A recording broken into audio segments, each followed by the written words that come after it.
right. Well, welcome to the Grolier, everyone. Classic. My mask is stuck on my earring. We have three wonderful poets reading for us tonight. I just want to introduce them all briefly. It's very hard to write short introductions for all of them because they all have done amazing work, have been recognized very broadly for their poetry and other writings, and just in general are awesome people. So I'm going to go in alphabetical order, and that's also the order that the poets are going to read in. First, we have Lily Greenberg. She is a poet and editor and currently works in social work. She's originally from Nashville, Tennessee, but now lives in Portland, Maine. So she's kind of in our neck of the woods. She got her MFA from the University of New Hampshire. She's a Breadloaf Scholar. She won the Dick Shea Memorial Prize not once, but actually twice. And her debut poetry collection, In the Shape of a Woman, is out with Broadstone Books. And I see that it sold out the other day. Yeah, congratulations, that's awesome. Yeah, so order it when it's, pre-order it now because it's sold out. So she's done some pretty amazing stuff. This Shape of the Woman book is wonderful. It's compassionate in every sense of the word, and it's extraordinary. She has the ability to occupy many selves through her poetry, which I find really fantastic. And she writes with this empathy, which kind of wings its way back to self and empathizes with others in a really wonderful way. There's a line from her poem After Great Sleep, which has really been sticking with me and kind of haunting me in a really good way. It is, some days I'm so clear-headed I can hardly stand it. So very excited to hear some of her poetry. Next up, we have Sarah Mathis. She is from Central New Jersey, which she says does exist. She actually holds an MFA from the Michener Center down in Texas and lives there now. Went to Yale for undergrad and studied English and creative writing there. Her debut poetry collection, Town Crier, was published by Persea just last year, and this is kind of your book tour in a sense. Yeah, very good. And it's already won the Lexi Rudnitsky First Book Prize, and this award has been won by the likes of Molly McCauley Brown and Susanna Nevinson, so she's in very good company there. Her poems have appeared everywhere, it seems. The Iowa Review, American Literary Review, and Poetry.org, among others. She's gotten support from many foundations, including the Civitella Ranieri Foundation, the Yiddish Book Center, and she's the recipient of the 2019 Torhouse Prize, and also a prize from the Academy of American Poets. It was really fun to dive into Sarah's work and kind of be in the swirl of her wit and her consonance of language. I think as you read, you'll hear this. I just had to read her poems aloud because she's what I think of as like a sound poet. So it's very enjoyable to kind of experience that. And her poems are a tapestry of faith, numerology, body, folklore, food, lots of amazing things. So I think you'll really enjoy her work. Last but not least, we have Mike Soto here as well. He's a poet raised in East Dallas and a small town called Michoacan. He got his MFA from this area as well, Sarah Lawrence College in New York, and has a New England connection as well. He's awarded the James Merrill Poetry Fellowship by Vermont Studio Center. He's author of the chapbooks Beyond the Shadows, Inc., and most recently, Dallas Spleen, published by Deep Vellum. And his debut collection of poetry, A Grave is Given Supper, was also published by Deep Vellum, and actually was adapted into a stage performance and performed by Teatro Dallas and also in New York at New Ohio's Theater's Ice Factory just last July. This is a exceptional collection and also performance, and I've loved what I've read about it. It sounds like it should be or could be adapted by Hollywood if you're not too careful. So Mike Soto is not only an extraordinary poet, but he's a translator as well. I'm really excited to read Isles of Firm Ground, which is his translation of Ignacio Ruiz Perez's poetry. And it was published also just this year. He's currently working on a second book of poetry, which is a collaboration with a photographer. And I was just kind of overwhelmed by not only Mike's wonderful poetry, but also his interviews. It was just really wonderful to read his words and how he sees his work. I think this is a time that a lot of us are but maybe considering even differently the kind of the job of the poet and the artist when facing war and pandemics. And Mike said these words, which really struck me this last week. He said in an interview with Shenandoah magazine, "This is obviously a time for our actions to take the lead and for our imaginations to follow, inform, and elevate our work towards issues like healthcare, racial inequality, immigration reform, all which the pandemic has painfully exposed. But the imagination remains crucial. If anything, now is the time to sharpen it." So very excited to hear the poetry from all three of these poets. Thank you so much.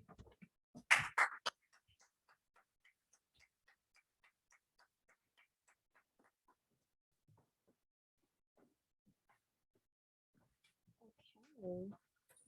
Hello, thanks for being here and thank you for that lovely introduction. So this is the book. It actually comes out tomorrow, which is exciting. So this is like a pre-birth. Anyway, I just decided to say that. So I'm going to read some poems from the book, and it's divided into 3 sections. I'm going to start off with the first poem in the book, which is called Birthday Party and begins with an epigraph. That's from Adrian Rich. Here's the epigraph. I'm an instrument in the shape of a woman trying to translate pulsations into images for the relief of the body and the reconstruction of the mind. Birthday party. I was born with a pool in my head, milk thick, spilling over, and I first started to cry because I couldn't hear through the water. My mother's voice came garbled and far away. It was like smelling a candle burning upstairs mixed with a skunk under house and not knowing how to separate the two. Like a joke in a language I don't speak, I knew there was something I wasn't getting. But crying, the water drained out of me. Sound waves walked through my ears, and between my mother and God, I heard everything. Her jawbones popping over a portion of almonds. Don't do what I did, a gift. I'm praying for you, a cradle. How I miss the tones so completely. The pool refills daily, and today I am 26,000 years old, and I have all my life been carrying the flickering waters, the most resilient, undrainable pool. I am a geyser in the shape of a woman, and the time has come to never be murky again. I am beyond tears. For my birthday, bring your low fire to me. I will sweat enough to receive you. Nothing can separate us now. For my birthday, I want to hear you say happy. I want to feel it.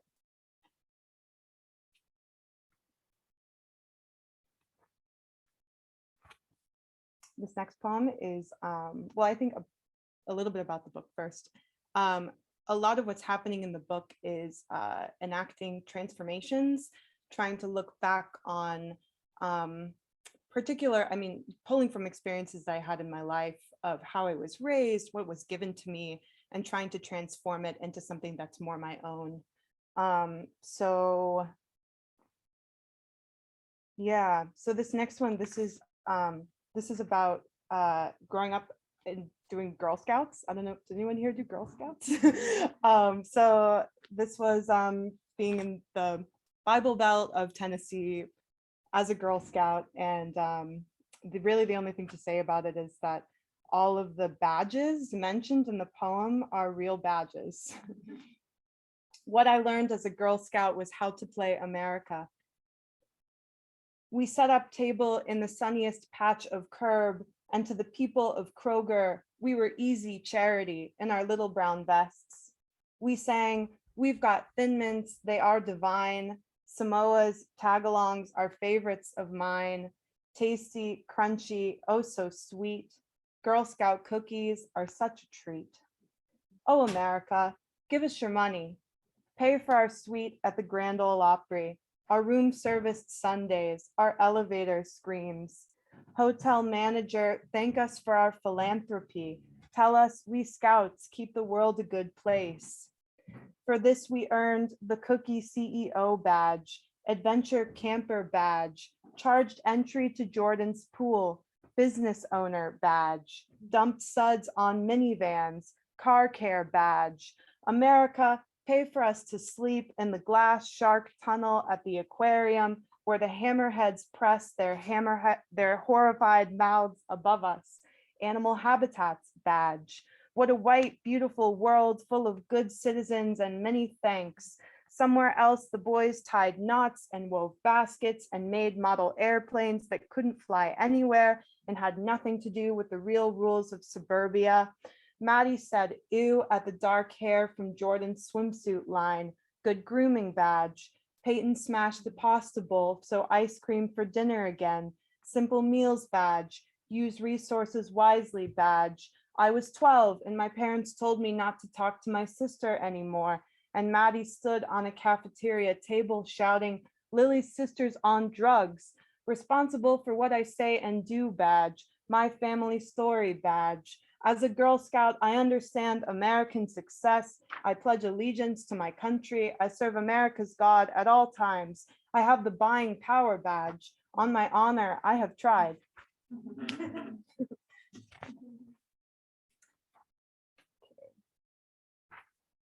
This one is called Buzzcut, and it actually came from a fiction piece that I wrote that I kept kind of rewriting and it became more poem-like, and I leaned into it. Buzzcut. The first time was an accident. I became a tree and he stayed a lizard. He snaked up and down me and I said what trees say, which is nothing. The nothing that contains a simmering, a matter of time. We wanted to watch something outside ourselves burn, so we took to grass. Our faces flashed yellow as we stripped the footside kingdoms. My leaf hair caught. In the plumes, a woman formed and departed. I was not her. The lizard watched and I said what trees say, which is, I am no woman. Freedom. I could be anything I wanted. Boy with a pocket full of daisies, girl outrunning the river, priest of open hands, goddess of touch me not. Turns out I only burned a few leaves. It was like a dream of losing everything and saying yes. The small grief of waking up led me to the barber. Cut me down, I said.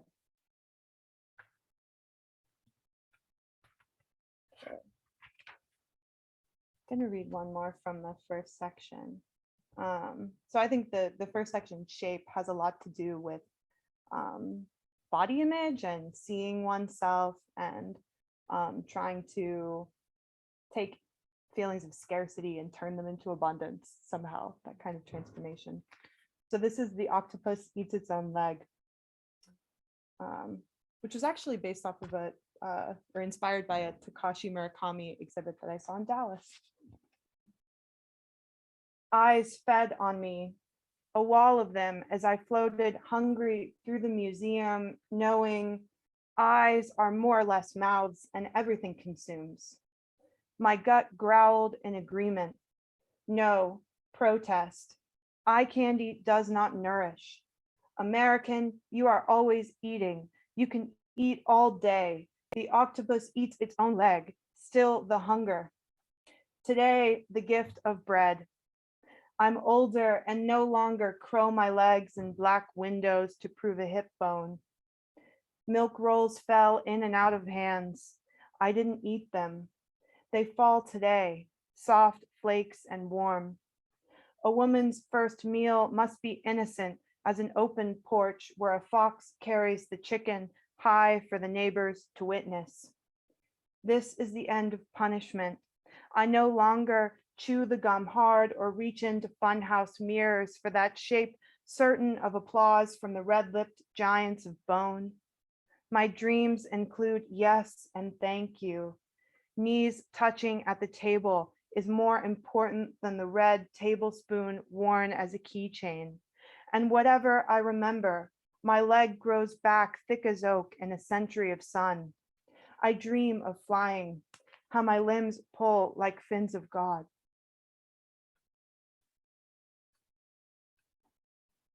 Okay, so the second section of the book is, so it's titled In Open Bracket, followed by My Mother.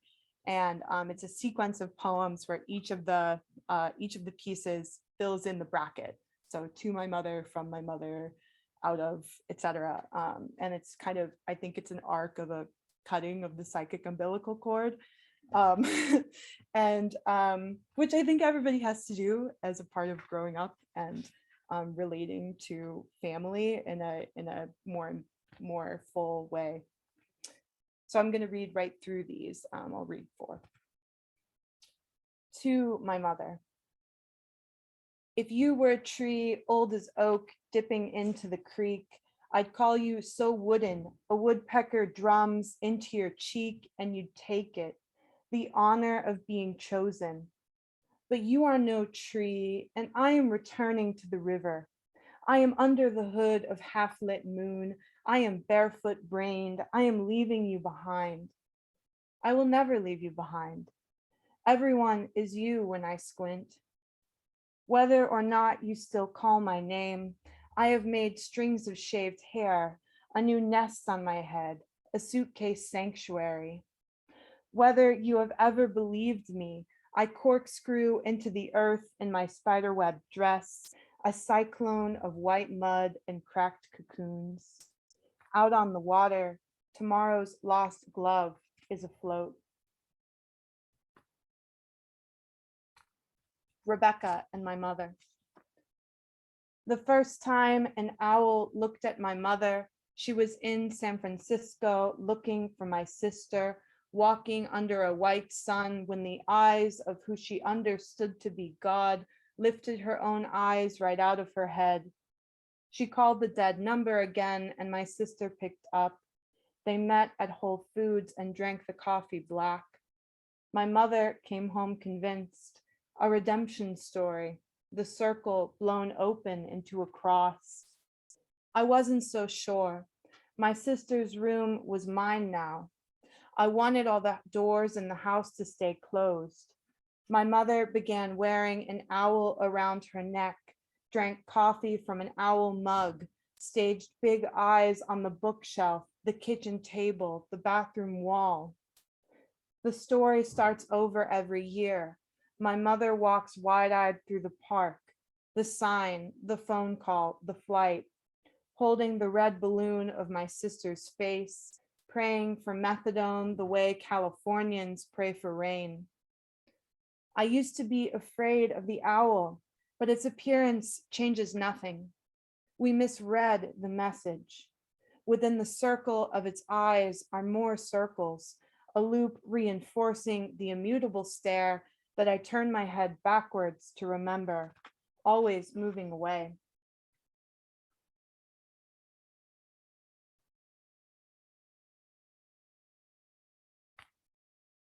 Between my father and my mother. Isn't it funny how I swam in you and then swam in you, and now here we all are, breathing the same water? That's the question. I am half in the water, half out, floating on my back. I don't ask. The three of us each remember things so differently. If my mother reads this, she will ask for an itemized receipt, the proof that what lives in my mind once burned its feet on hot cement, splashed Dad and God and everybody. I give her a towel pulled from under my body. I give her a carton of hollowed eggs. I can't prove anything. I leave the pool for the creek, but still I am always swimming out of my parents to my parents, around and between, and so utterly unbeyond all who I am from. Tell me you want me to visit, they say. Tell me your dreams exactly, and I will begin to matter. We practice the 9th step, mending. Tell me how I failed you. Dear Lord, we say, thank you. Help us remember the pool we are in. Make us soft as bodies, fluid as milk. Teach us to leave, to pull one another out of the water, through the dirt, to shake the salt from our faces and walk. One child hides another, my mother. Some mother made us, care of an arm, the crook, a room's corner where at any age we might shrink. The mother grows like this. A child folds into her body. Moss of the forest, moss of the city. She is full of us. We cover her roots like blankets. Distance, a bird stands farther away from the nest. Her baby is hungry. Wide-eyed, it comes to the edge. It falls.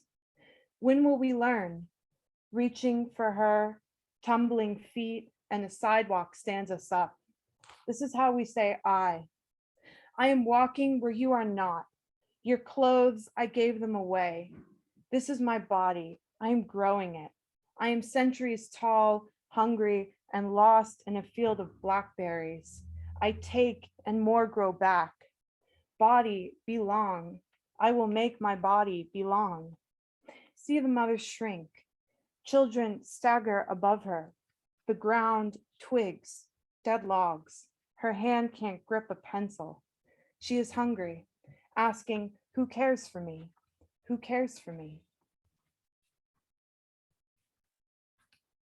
Okay, I'm just gonna read a few more from the third section, which is titled Of a Woman. And they're what I envision to be these like a reconstructed, I guess the book in general kind of functions in this deconstruction, deconstruction, reconstruction cycle. And so the first one is a lot of construction of like how the world was made for the speaker, and then deconstruction, taking it apart. This is the reconstruction. So I'll start with a poem that that was mentioned in the introduction. After Great Sleep. It was written after a period of particularly intense insomnia when sleeping at all felt like having a superpower. So this is After Great Sleep. The house of myself, I understand.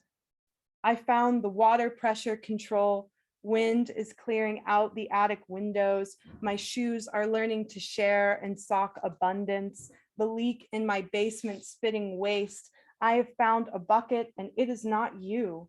What is it each morning my mother reads to herself? Finally, I can hear it, the voice of God. Some days I know exactly what is going on. I am documenting the patterns. Miles of traffic pass by the 5 o'clock movie and me inside. Me who bows before approaching the cats. Me who sings not the song being sung.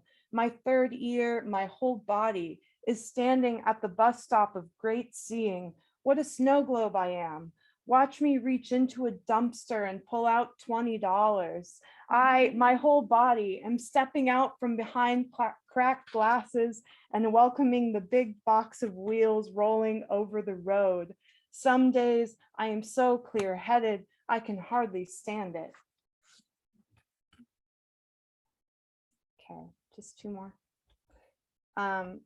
So this next poem I wrote thinking about an experience I had going to a sound bath. I don't know if anyone's ever been to a sound bath, but it involves singing bowls. And this particular one was at this studio in New Hampshire, and like laid down and someone had singing bowls, and it was this beautiful experience, and was like so zen during it. And then I woke up and my life was really chaotic and I was frustrated by that. And this was my poem about it. What form when vibrationally open?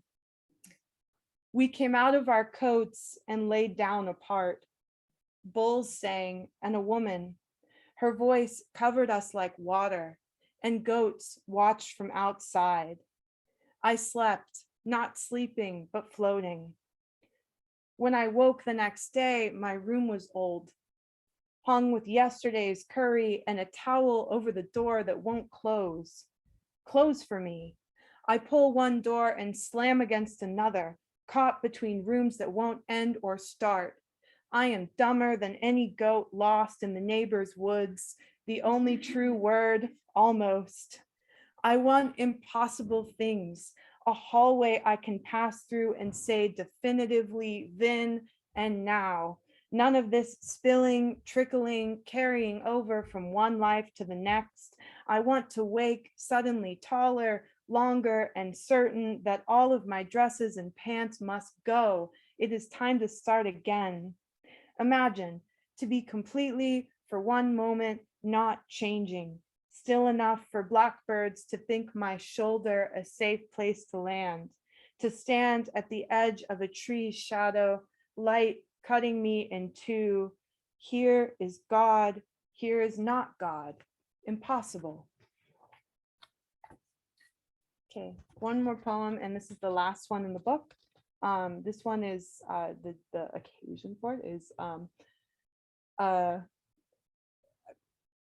I wrote this on the elliptical machine, and that's not the occasion. That's not the occasion. I wrote it on the elliptical machine, and I was listening to music, and I was like really feeling the music, and I was like, I want to write a poem that makes me feel the way the music makes me feel, and this was my attempt to do that. And I was specifically thinking about an experience I had going to a music festival in Chicago, and it got rained out like in the middle of the festival, and we all had to evacuate. And then we all like re-entered the festival, like this mob of people going through the mud. And it was kind of this amazing experience that I wanted that force. And so this was my attempt. Anyway, it's called Poem. So all 100,000 of us spilled out of the festival into the streets of Chicago and sat pissed in a Dunkin' while the rain wall turned the sun off. We snapped hair bands, toe kicking, every outlet full of charge. Then we did. All 100,000 through mud in front row for Meryl Garbus taking her head off and strumming the teeth. So make a poem like that, I say to myself. Make it dirty like Jesus in a dank basement playing with mud. Dangerous as triangles, more offensive than Axe cologne. Make it drunk punch you up like Radiohead at a wedding. Make it fucking up. What can't language do? This virus, this sponge. Reader, confetti your party drugs and get real. This poem is infertile and sexual as men in flip-flops. It'll die young. It shouldn't have. It's here to change you. Yes, you. Alone in your window. Are you not someone else now? I am. Thank you.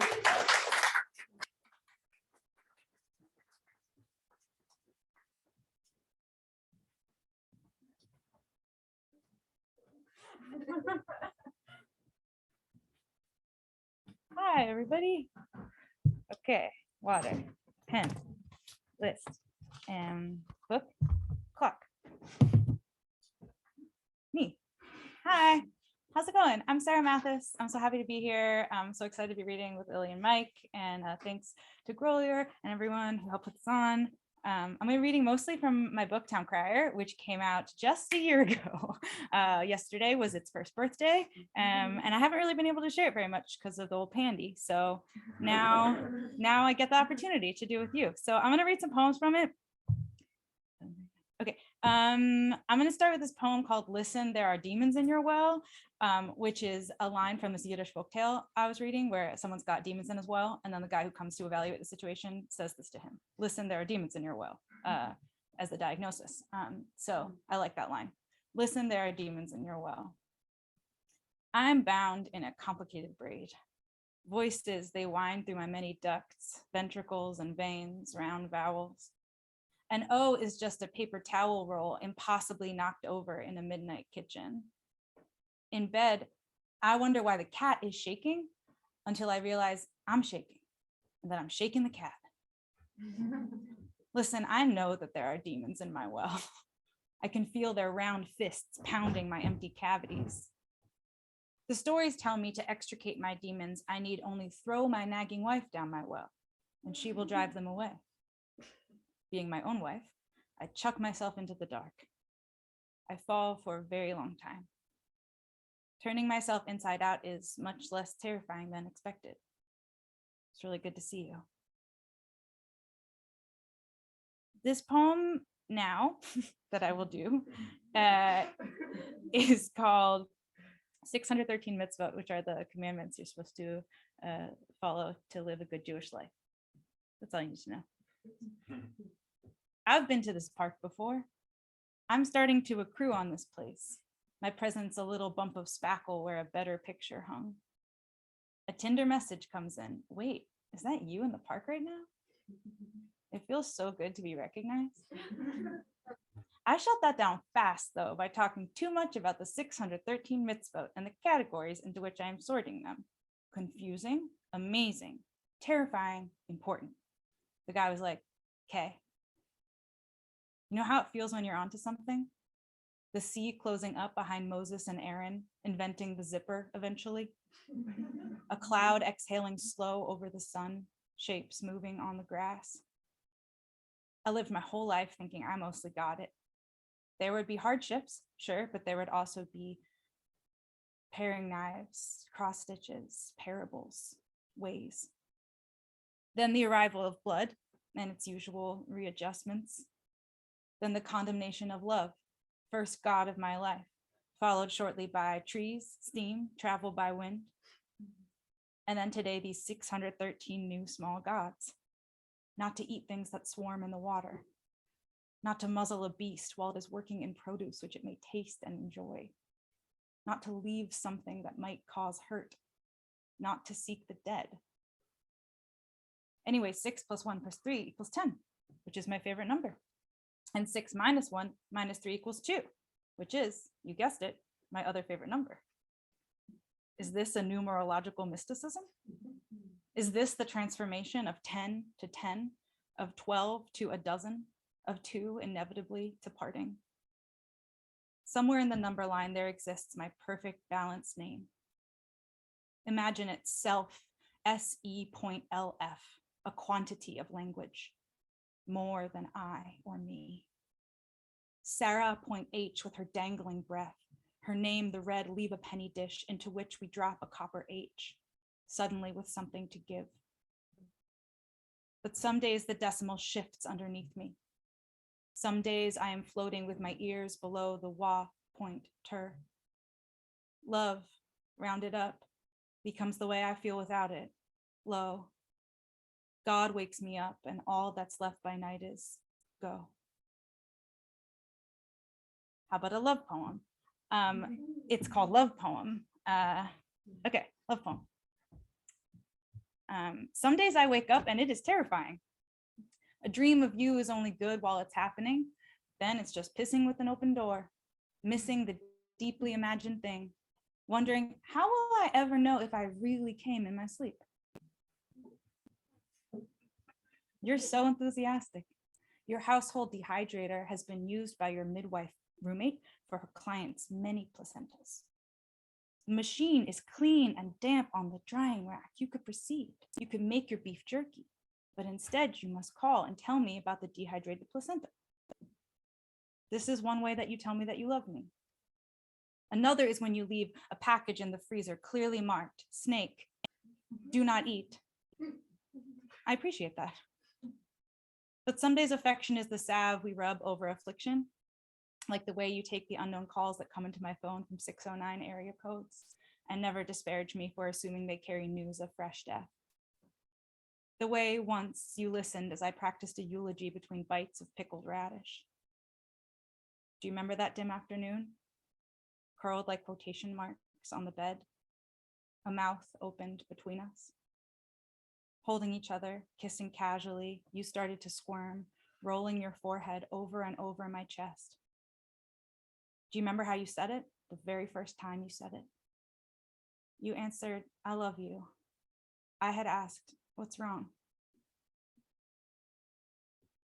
I did a little Jersey reference in that poem, so I'm gonna do the most humiliating thing I can think of, which is drink in front of a bunch of people that are looking at you. Okay, it went down. I'm gonna read a poem for New Jersey. Being from New Jersey, you are obligated to write a poem about the cicadas. I don't make the rules. That's just what happens. And when you reach a certain age, yeah, see, yeah. And so here's mine. It's called the 17-year cicadas, just to clarify which rotation I'm talking about. 17-year, not 11, different vibe. Okay, 17-year cicadas. We dared each other to eat them. $1 for the hollow husk, 2 for the living ones. Some bodies are warmer than others. Some sweat is so sweet. Wading ankle deep, the crisp, dead foliage of wings, I got to touch you. brushing one off the hot cotton of your summer shirt. You lit up, either your chest beating forward or your shoulders cringing away, and that distinction making all the difference in my world. And I was unsure, and I was ashamed. And then I went around touching everyone for years, blaming cicadas. Can you imagine it?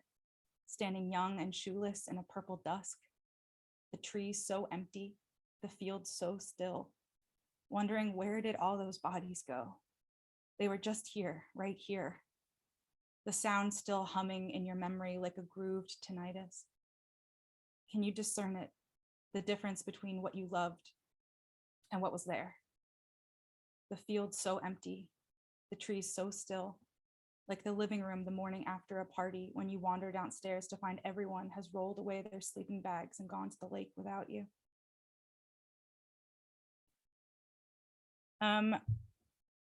I'll do another one for New Jersey, maybe a little cheerier. It's my only thing about me. It's my only personality trait is that that's where I'm from. And I love it there, but also it's complicated, you know? So this one's called Harder All the Time to Go Back to New Jersey. My old friend makes me sit in the car forever when we get to the bar to feel the way the engine purrs or something. And having never participated in such a traditional show of homovehicular sensuality, I sink into the seat and pause jacket for a lighter, hold my cold hands up to my cold face, try to discern what is colder. Inside, eventually, there is all-you-can-eat crab someone else is eating in quantities so normal, it breaks my heart. Put on something sad, friends. Let's clear this place out. I remember when low brown ceiling, mural of women in stiff bonnets. Look, I know how to pour a beer so it doesn't foam over, I just didn't. Across from me is a girl who greatly hurt a friend of mine, who in 2 weeks' time will greatly hurt me. So, you know, pick your battles. The one I pick with her tonight is about an order of potato skins. I want to know what they do with the potatoes. They skin them, she says. I hate her so much. I want to kiss her, long and surprising, with the loudest mwah. Everyone is outside smoking. I'll go when they come back.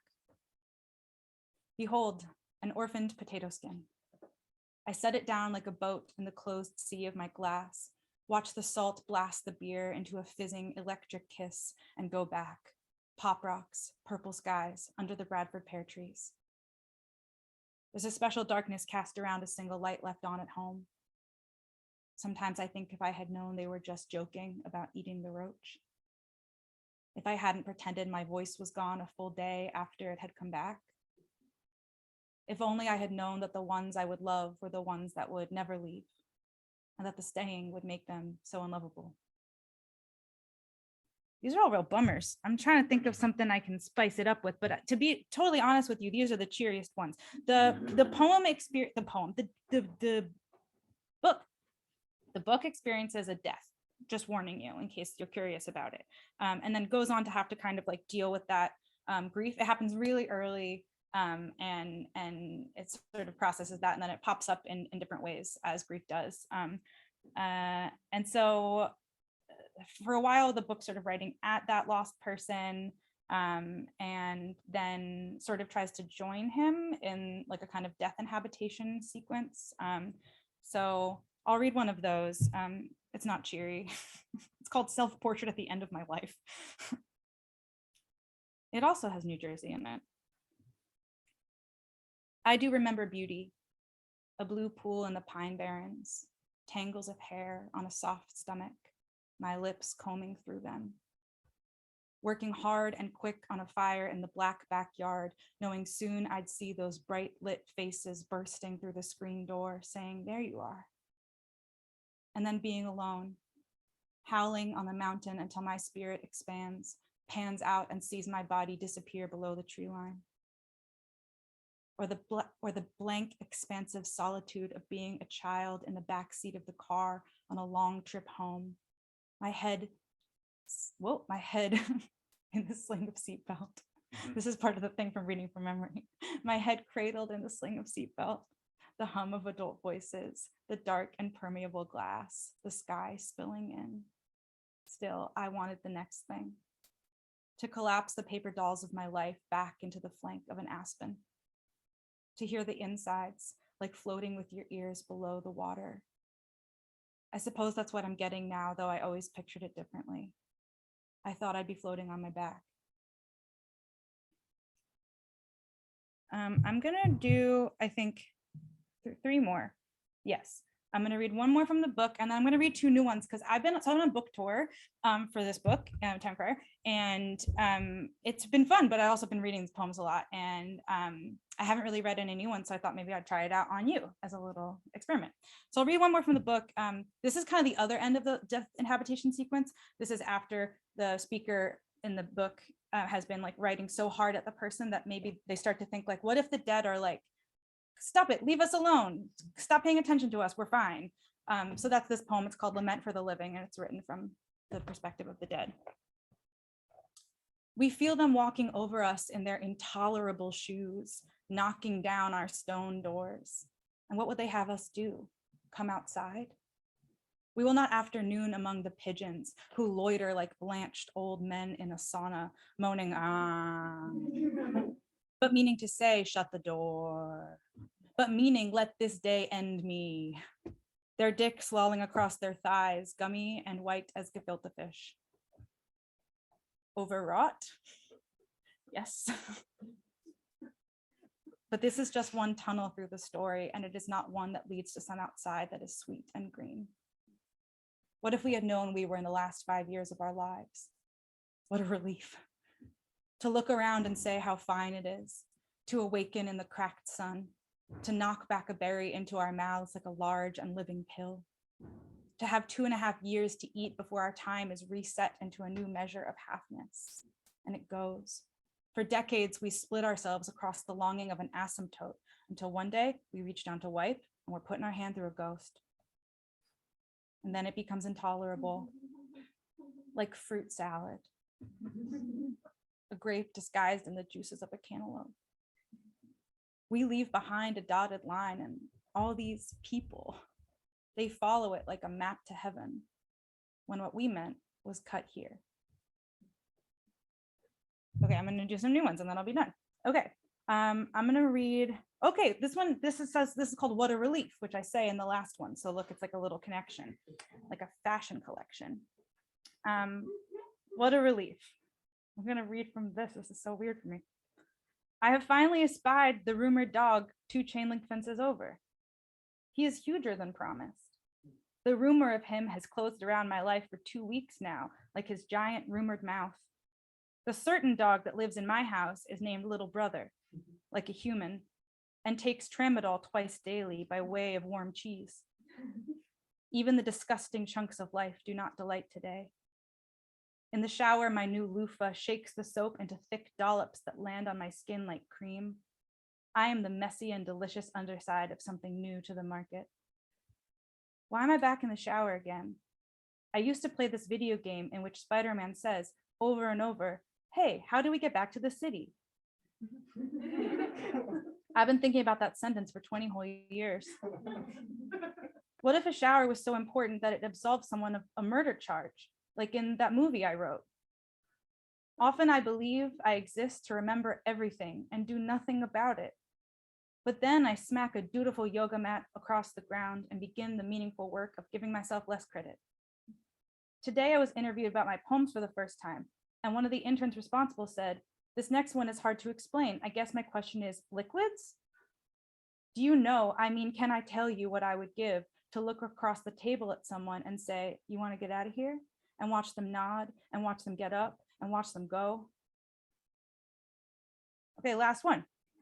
I realized I should have done these in the other order because this one's got a shower in it too, but this is why we do this. We learn together.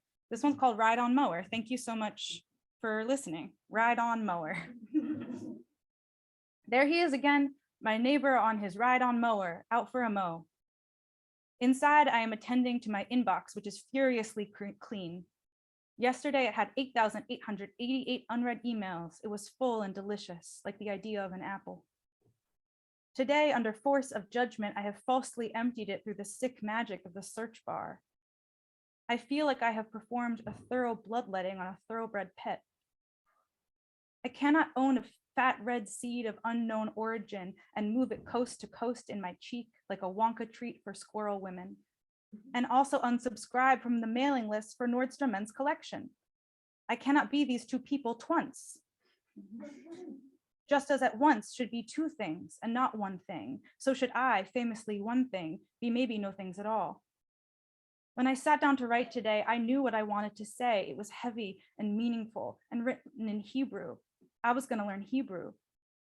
Instead, a little internet purge, a sudden want to be immediately alone, and the wish that I could have it as fast as I wanted, that I could already be naked in the shower, lifting my face up to the water's face, pummeling my breath out of place, blanched and present, a softness thawing its way through my dense center.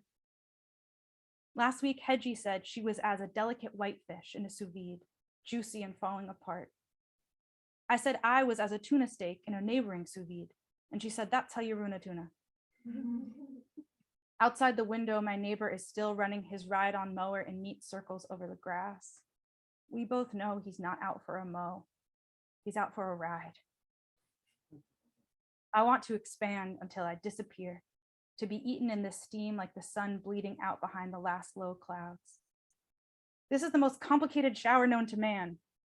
It's also my fault, the being known to man bit. What happened in the shower is that somewhere down the hall, someone turned on a faucet and the water on my face went instantly cold. And in that moment, I understood death calmly. And I was so full of that I looked down, but it didn't stop. So I looked up and it didn't stop. The divine, the absurd, the bereft, the complete. Here was my tall and shining Shiva, my Pantene Pro V. Thanks so much.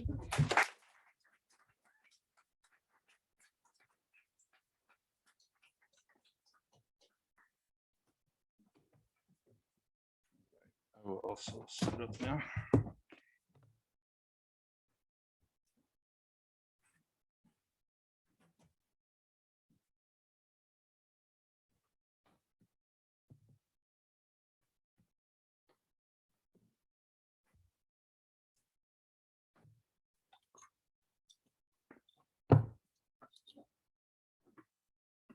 Hello, everyone. So I'm Mike.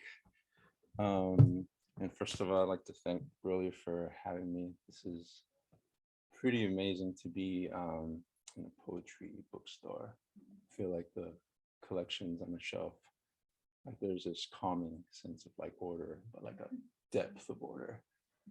I recently moved into a new apartment. I live in Brooklyn, and one of the last things I got was a bookshelf. And that's what like clinched it. I was like, all right, like I'm here, finally. So I'm going to be reading from this collection, A Grave is Given Supper. So this is my debut collection of poetry. And I'll say also that this is only my second time reading in public from this book.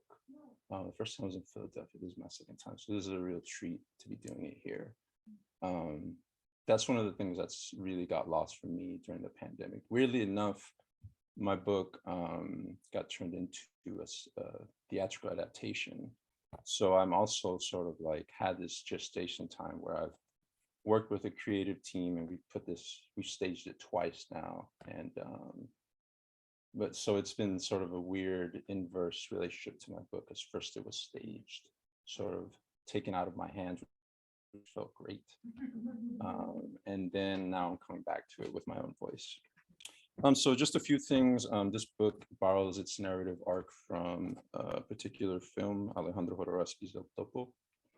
And that is an acid Western written as an anti-Western against the Western film genre, sort of telling a darker, different story. So I'm sort of was inspired to take the themes of an acid Western, put them in the context of the drug violence in Mexico. As was mentioned, my family is from Mexico. I'm the first generation born here, but I know the border well. I know going back and forth through the border, you know, sort of what that life is, even though I have never lived in the border. greatly affected by the period of violence, particularly the 6-year span of 2006 to 2012. That's sort of where I situated the context of the book. But it's a fictional narrative, so it sort of draws from that imagery to tell a story. And within the book is a love story. Two protagonists, Consuelo and Topito, which takes his name from El Topo, are sort of on this journey, yes, to cross the border, to make a better life for themselves, but also for a survival of the immaterial, sort of a more metaphysical journey. So I think the question of like, what happens to that journey of crossing the border in a spiritual sense was a big like impetus and question that this book is sort of the answer for.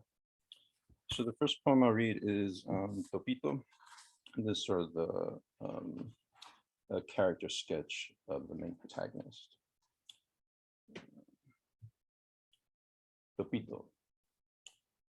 In the scorched sands outside of El Sumidero, I buried my first toy and a picture of my mother.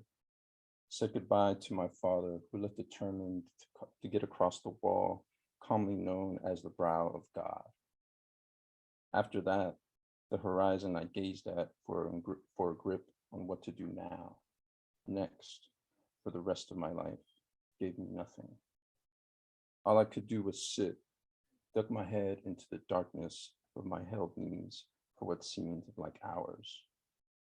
Enough to fall half asleep and dream a section of the wall shadow came over and clocked the hat into place on my head.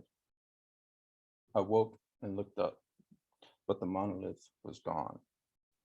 I stood and scanned the horizon, spotted a horse and a rider. That's when I knew the dream was real. As fast as I could, I ran in their direction. The rider, a man in a snakeskin vest, slowed down and told me, Topito, your hat is all black, so the brim and the shadow it casts will always be confused. Now a way to go unseen is yours and the inward journey possible. Now you start seeing how the flesh gets tamed. So that sort of gives you hopefully a sense of the onset of the protagonist's journey. And in that poem is mentioned this sort of name that I came up for the border wall, the wall commonly known as the brow of God. So I sort of wanted to make the border wall in this fictional border town, which I called El Sumidero, sort of this looming presence, constantly sort of narrating the lives of the denizens of El Sumidero. And in this poem, I sort of try to go through, I guess what you could say is the different transformations that the border wall takes, going from Texas to New Mexico to Arizona through California, sort of the different terrains and the way it sort of, accrues a sort of character on its own. The wall commonly known as the brow of God. In Sumidero, the wall is always looming, night and day our North Star. Blunt reminder of the difference between this life and the one in the Norte. By far the reason why the ground is gutted with tunnels, decades of desperate maneuvers, so many names trapped in trying. If not a tunnel that connects a pink corner store basement to the bathroom of a Texaco where a razor and a change of clothes wait, then a tunnel that connects a restaurant table always reserved to an empty pool of a house in Calexico. If not the tunnel that takes you to a Malverde shrine in Agua Prieta said to be teeming with luck, then a tunnel that runs through a copper mine to a greenhouse in Las Cruces. The above ground alternatives. Snake yourself into the engine block of a truck. Agree to have your body stacked under cargo, under the heat rising exponentially, in a trailer inching towards the border with the sea of other vehicles, all in the same limbo. Covering desert, valley, and mountains. The wall is an endless mine of steel bars east of Nogales, creased slabs in the worst parts of Sumidero, where many use the barrier as the fourth wall of their home. Some sections of the wall are rigged with ground sensors and tracked by drones, and some are an open invitation to walk a cemetery of scorched sand. But the section stitched into the minds of everyone that lives here is a section of the wall most have never seen. Miles away where they say the wall goes into the ocean and the constant fog serves to hide that it ends or to maintain the awe of it going all the way across.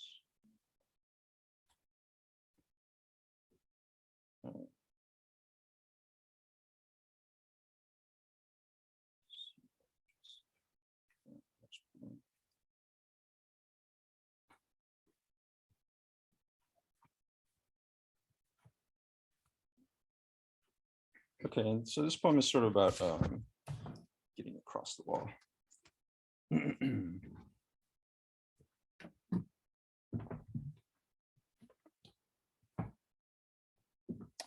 Hourglass with bat wings. And there's a few memento mori sort of themes and symbols in the poem, speaking of death. It's a theme. Hourglass with bat wings. With boots we've offered to landmark the sky, tossed up, caught by the wire as a handcuffed pair of notes, as bats that would sing upside down had we not cut out their tongues to make cradles for slingshots. Under the barking of the brightest star, we perfected ourselves from looking back, left love like cards of the highest hand face down on the table, and set out, with ambitions to fail as many times as necessary, find ourselves barefoot on the other side of the bribes yellowing the grass of our youth. Aspirations to be the one staggering into the porch light of a stranger who would give us 3 months' work timbering pine. We paid a cyber cafe attendant with no face, a pool hustler, a pastel blue prostitute. Finally found the coyote who led us to the tunnel that connects a payphone in a field of maize to a parking lot surrounded by desert in every direction. By walking 3 days under the clean stare of a sun we took to be shining upside down. By finding mirrors of water we could never drink. By selling the best years of our lives to death, we turned them into a pair of songs on the jukebox. We got the desperate money we needed, paid the best lookout along the wall, a 12-year-old with the hair of a caterpillar, who knew when shifts ended, which agents like to nap.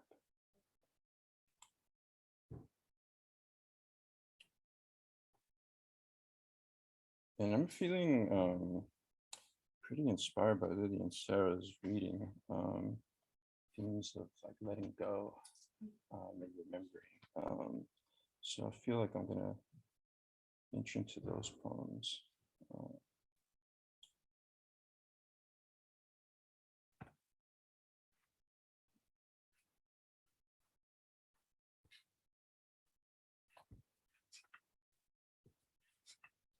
So this is actually, I'll read these first 2 poems, and it's sort of practicing sort of writing poems that start with if.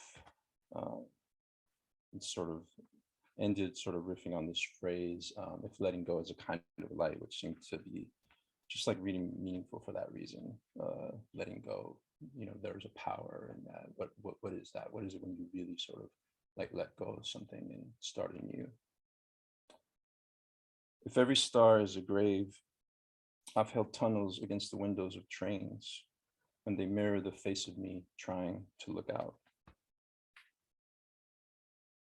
If letting go is a kind of light, I've floated candlelit ferries away from my fingertips, watched them invade my dreams to stretch the vanishing point back a few miles. If letting go is a kind of light, the live handles of a kettle once burned me.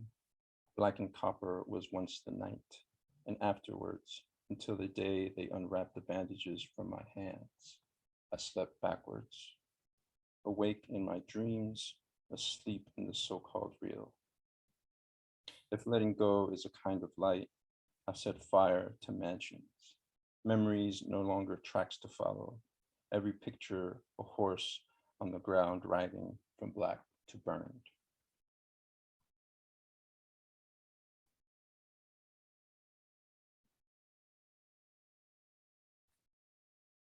Okay, so this is a Consuelo poem.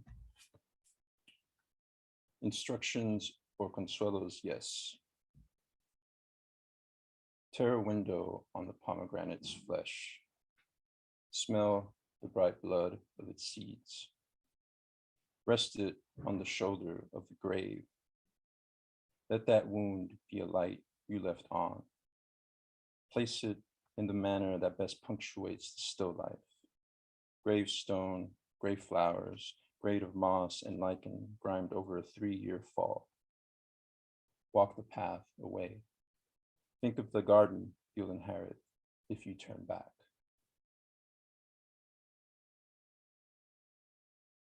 Patina on petals, cobweb branches, foliage veiled with time lost.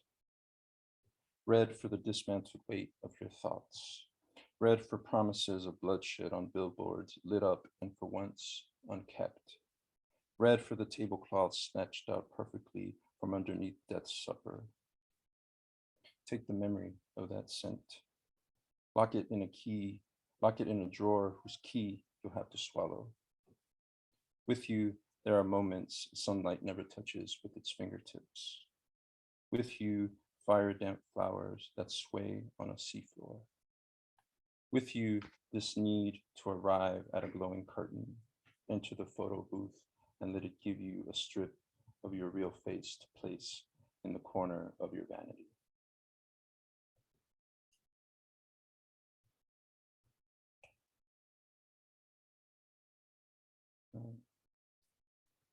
And I feel compelled to, sometimes I do feel like guilty, like these poems are so dark, but what can I say? Gotta love the darkness too, But this is, I'll read some of the love poems because I feel inclined, get inspired. So this is sort of like, I would say like a moment of ecstasy. Pepito and Consuelo have met under sort of impossible circumstances. Their love is a sort of type of impossible love. But amid the chaos of sort of the violence and living in this border town, they find each other. And this is sort of Pepito sort of expressing that love.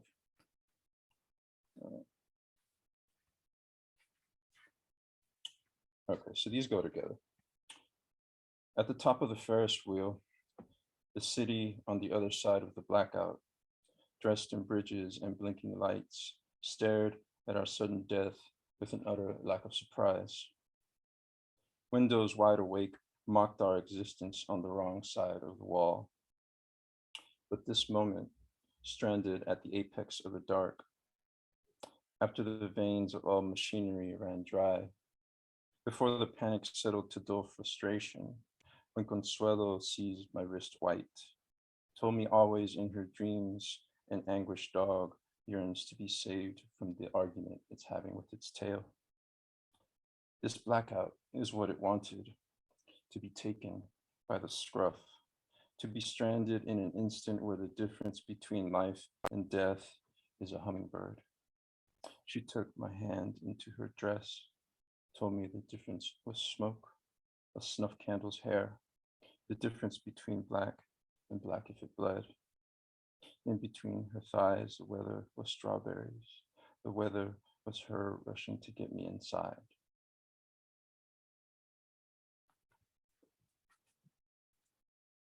To say I love you put a bird on a wire, so I told her enough times to get an abacus going in the sky. To follow her body in my heartbeat, a flight of stairs, of swallows twisting up to the tower of a bell which went silent on the condition of Consuelo and me in dusk and the roof suddenly everywhere around us. We weren't afraid. What people thought of us on a distant ship that would never reach the shore. And since every day death said hello in a different manner, not one kiss went missing, not one ecstatic gaze, nor the desire to love each other above the apathy of passing cars, the people coming to church, crossing themselves and us, giving up their blessing by mistake.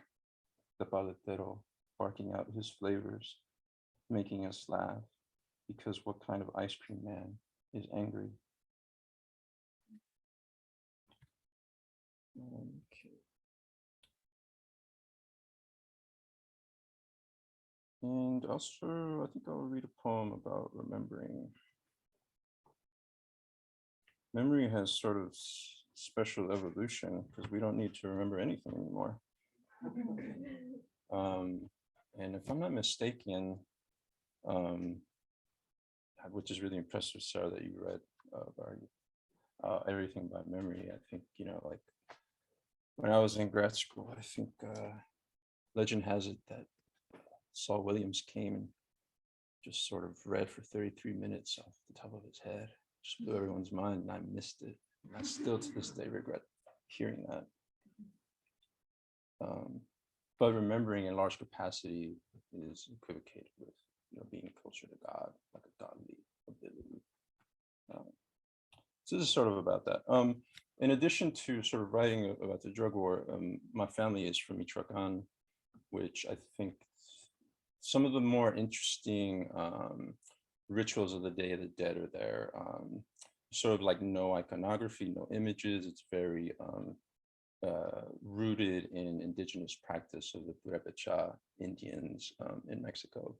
So I went on this weird journey sort of to do field research for my own interest, but for the book. And I ended up sort of going over a period of 5 years to sort of see these like more, I would say, pagan, pre-Hispanic rituals of the Day of the Dead. So this poem is also about that experience. The useful rituals. Before, in sleep, we put our hands together and called a distant warmth to come halo our feet when the sheets have been thrown from our bodies. Summon that sensation to rise from our toes to hover above our heads like a hummingbird. And when we wake up, our hair is perfectly combed and parted, steaming as if our dreams had us working in the cold. And because we slept the entire day in order to be awake the entire night, we enter the cemetery with the sun gone down, gather our first thoughts with the cup of black as the first wreaths arrive. So I was about to say that. Too many each carry the golden weight of flowers caked so densely to the door-like frames. And since there's always some pendejo trying to do it all by himself, we lend our shoulders and learn two versions of the cross sit on top of each other because the useful rituals survive. Learn moths flicker above the graves because the men decorating the entrance with marigolds have decided for the third time the arch needs more. When it's night enough, the ether that dances above the flames can be seen. Some may never notice, or it may come to them all at once. When enough families trickle in, start dressing tombs of loved ones. The labyrinth everyone must walk to avoid stepping on the graves of others.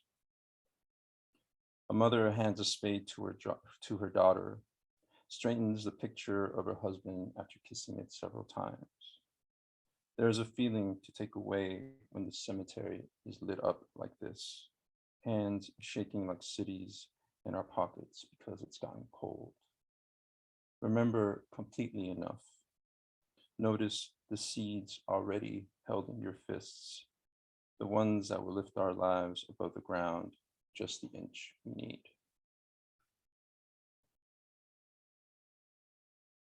And I think I'll close with this poem. So, in the first poem I read, there's sort of a man in a snakeskin vest that places the hat that sort of puts Topito on this journey on his head, and then sort of walks off. And at this point, we come full circle. Topito has sort of been gotten himself involved in the more violent side on his journey, but he comes full circle and sort of finds this man in the snakeskin vest again at this point, sort of toward the end of the book. Pepito's poise. To mute the blood, enter the room with the neon labyrinth. To lay my weapon down by its entrance. Walk the spiraled path as a string of silver memories gets brighter in my mind. My grandfather braiding a sling. My grandmother tearing tortillas into a bowl of milk and the cats coming out of nowhere. To stand over the trapdoor at the heart of the labyrinth, open it, and find a second spiral in the stairwell. To set foot on a ground teeming with light, pull out the 38 in my jacket, cock the hammer back, approach deliberately. To sense the crow perched on the table understands why I've come. And when it flies into the darkness of an empty doorway, a man in a snakeskin vest emerges. And when he asks why the hat he gave me isn't on my head, that space wobbles like a red comb on a black rooster. And when I tell him I placed it on Malverde's head, his smile is all silver. His hand holds out a lizard that has shed its tail. Thank you.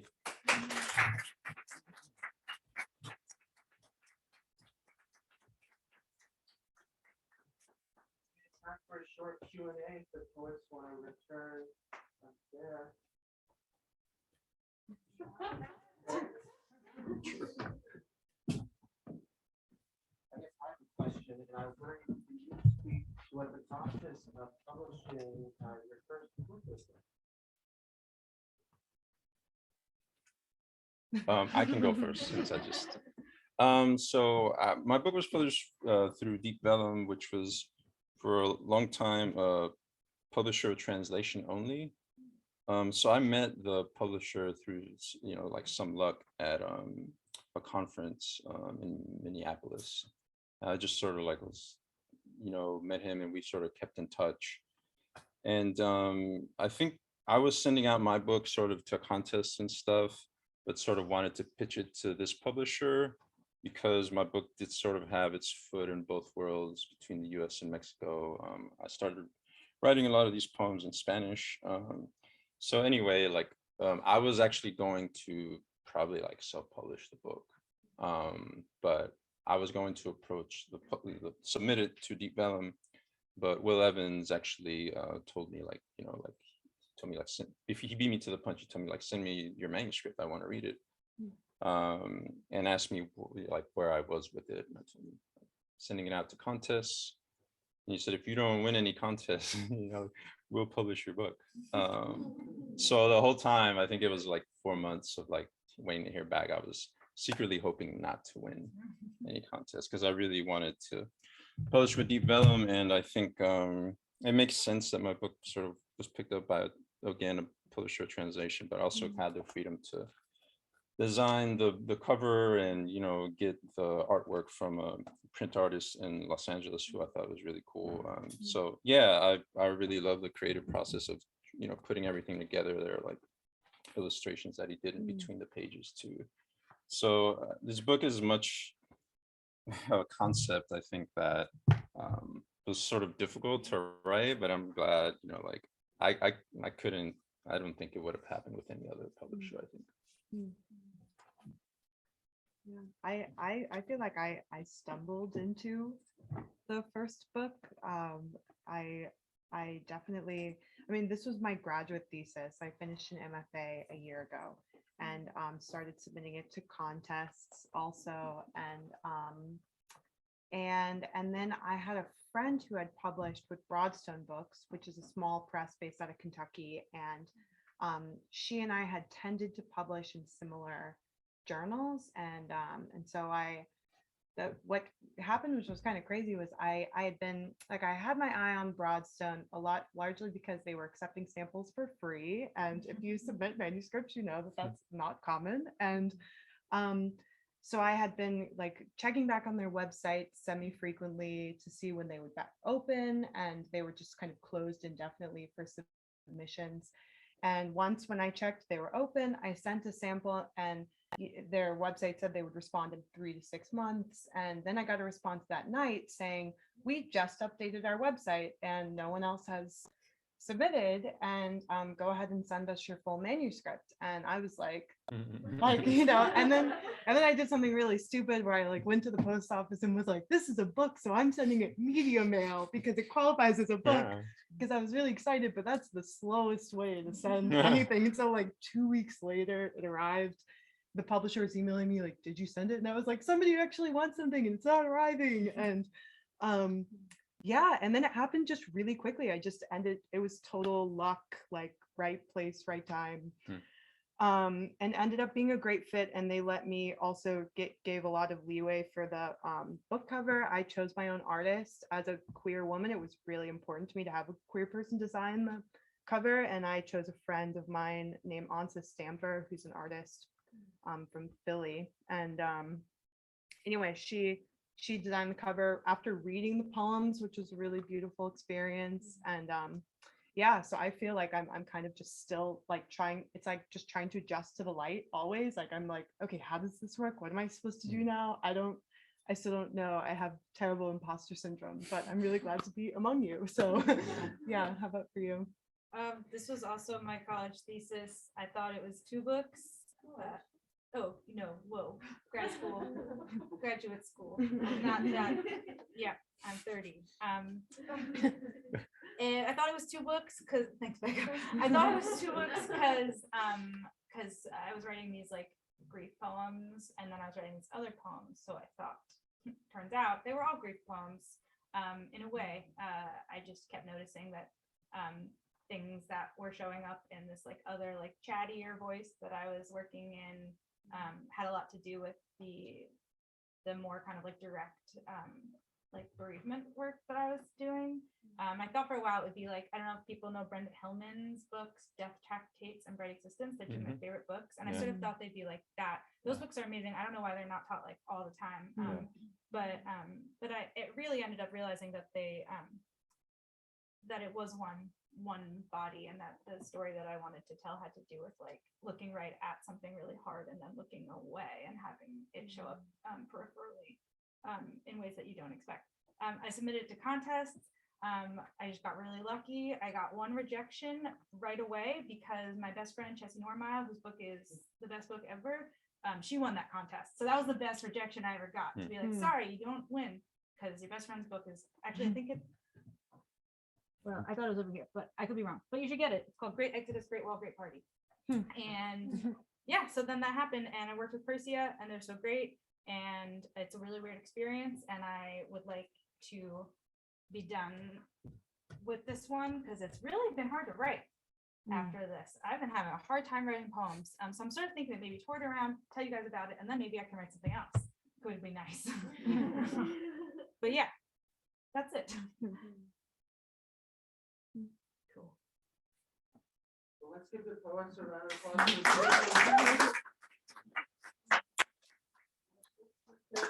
We'll be signing books. If everyone could please move your chairs up against the wall. Thank you so much for coming. All right, thanks so much for reading. Thank you. That were great. I really enjoyed both of your readings so much. Absolutely. Yeah. It was